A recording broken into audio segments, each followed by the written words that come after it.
Opinions and ideas expressed in the following Moraine Valley Broadcast Channel recording are those of its creators and do not represent the views of Moraine Valley Community College. What is up, Com 101 Honors? This is Sahara Mahi with the latest installment on the Hamilton podcast, hosted here at Moraine Valley. Today we'll be focusing on the topic of immigration in Hamilton, the American musical. Today we'll be moderating the discussion between Damien and Haley. Damien, my first question for the day is, how do historians interpret Hamilton's point of view on the topic of immigration? Well, when it comes to the historian stance, Hamilton was definitely not a man of the people, and the musical's depiction of him as young, scrappy, and hungry is incorrect. In fact, Hamilton loathed the lower class and had high elitist values instilled within him. For example, Nancy Isenberg, a historian at the University of Louisiana, mentions how Hamilton led the Federalist Party, a group known to be hostile towards the idea that the United States should be headed by newcomers, which are immigrants. The Federalists pushed for a constitutional amendment that barred naturalized foreigners to be elected in office. Furthermore, Hamilton endorsed the 1798 Alien and Sedition Acts, which made it harder for a citizen to become an immigrant, which was the Naturalization Act, allowed the president to imprison and deport non-citizens who were deemed dangerous, Alien Friends Act, or who were from a hostile nation, Alien Enemies Act. In addition, criminalized immigrants who made false statements about the federal government were also imprisoned. This made sure that immigrants were not very supported in the United States at this time.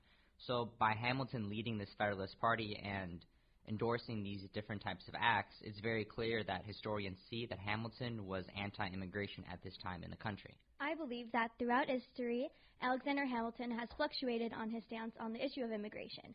To begin, Ron Chernow, author of the book that inspired the musical, titled Alexander Hamilton, explains that in 1776 at the Constitutional Convention, while deciding whether or not to limit roles of government solely to native-born Americans, Hamilton opposed, stating, "The advantage of encouraging foreigners is obvious," clearly stating his stance on pro-immigration.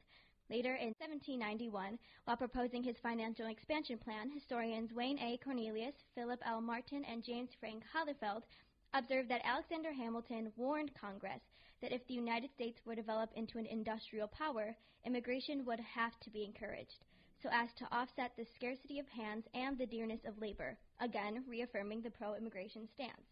Then just 7 years later, in 1798, as Damien previously mentioned, he is known to have supported the Alien Sedition Acts, where he obtains an anti-immigration stance. In 1802, he writes under the pen name Lucius Crassus, "The United States have already felt the evils of incorporating a large number of foreigners into their national mass, but there is a wide difference between closing the doors altogether and throwing it entirely open. Some reasonable term ought to be allowed to enable aliens to get rid of foreign and acquire American attachments." In this quote, he's describing the negative effect immigrants have had on America and calls for the assimilation of them while proposing regulations on immigration, a much different stance from his previous full-on pro-immigration stance. All right, so now how does Lin-Manuel Miranda illustrate Alexander Hamilton's character on the topic of immigration?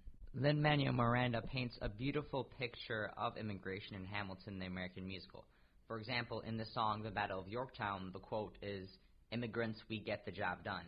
Lin-Manuel Miranda purposely uses these words between the dialogue between Lafayette and Hamilton to showcase that Hamilton and Lafayette are immigrants who take pride in themselves being immigrants, therefore being pro-immigration, implying that immigrants are the backbone of the country, they work hard, and they do what is needed to, literally, get the job done. It's a typical story of a hardworking boy who fights for a way to be recognized in a new place and eventually rise to the top. This is the best example of an immigrant's tale. Furthermore, in the song My Shot, Alexander Hamilton says, "Hey, yo, I'm just like my country, I'm young, scrappy, and hungry."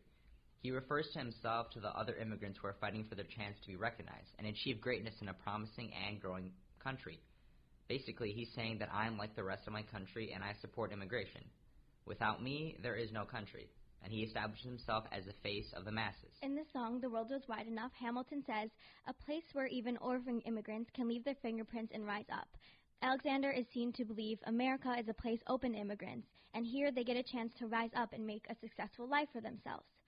But on the contrary, in the song Alexander Hamilton, it is stated, "The bow of a ship headed for a new land, in New York you can be a new man," which represents Hamilton's eventual encouragement of the assimilation of new immigrants to American full patriotic culture, encouraging them to leave their paths and cultures behind in order to consume new ideals to become a model American citizen in his eyes.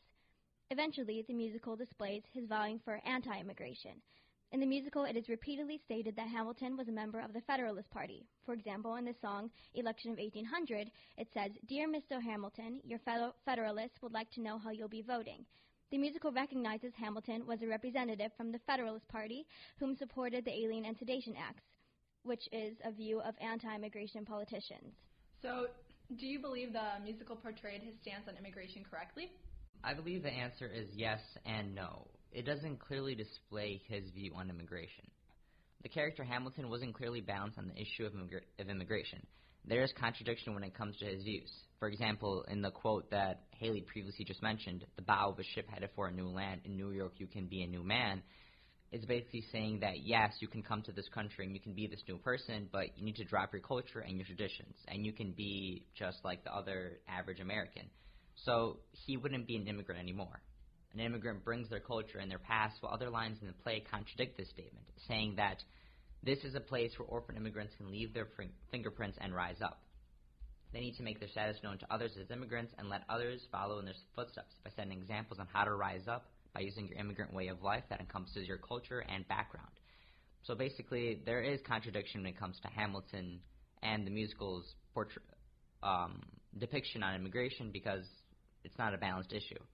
I believe that the musical does correctly portray his stance on immigration because Hamilton's shifting stance is thoroughly represented by displaying his wavering stance directly in the musical, where some numbers he favors pro-immigration, then assimilation measures, and eventually anti-immigration.